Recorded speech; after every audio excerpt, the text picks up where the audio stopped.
प्रधानमंत्री ने कहा है कि जहां तक संभव हो 5वीं कक्षा के बच्चों को उनकी मातृभाषा में पढ़ाया जाना चाहिए। नई शिक्षा नीति के प्रावधानों का समर्थन करते हुए प्रधानमंत्री ने कहा है कि राष्ट्रीय शिक्षा नीति आने के बाद देश के किसी भी क्षेत्र से, किसी भी वर्ग से ये बात नहीं उठी कि इसमें किसी तरह का बायस है या किसी एक ओर ये नीति झुकी हुई है। इस बात में कोई विवाद नहीं है कि बच्चों के घर की बोली और स्कूल में पढ़ाई की भाषा एक ही होने से बच्चों के सीखने की गति बेहतर होती है।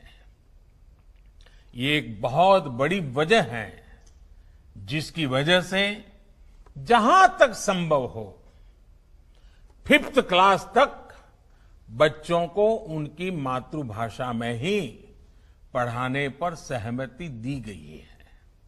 इससे बच्चों को और बच्चों की नींव तो मजबूत होगी ही, उनके आगे की पढ़ाई के लिए भी उनका बेस और मजबूत होगा। प्रधानमंत्री नरेंद्र मोदी ने शुक्रवार को यह साफ कर दिया कि वो किस हद तक 5वीं कक्षा तक के बच्चों को उनकी मातृभाषा या क्षेत्रीय भाषा में पढ़ाने की नीति के साथ हैं। प्रधानमंत्री का बयान ऐसे समय पर आया है जब तमिलनाडु सरकार ने 3 भाषाओं के फॉर्मूले को रिजेक्ट करते हुए इस प्रावधान को राज्य में लागू करने से इनकार कर दिया है। प्रधानमंत्री ने कहा, अब सरकार का ध्यान इस नई नीति को लागू करने पर है।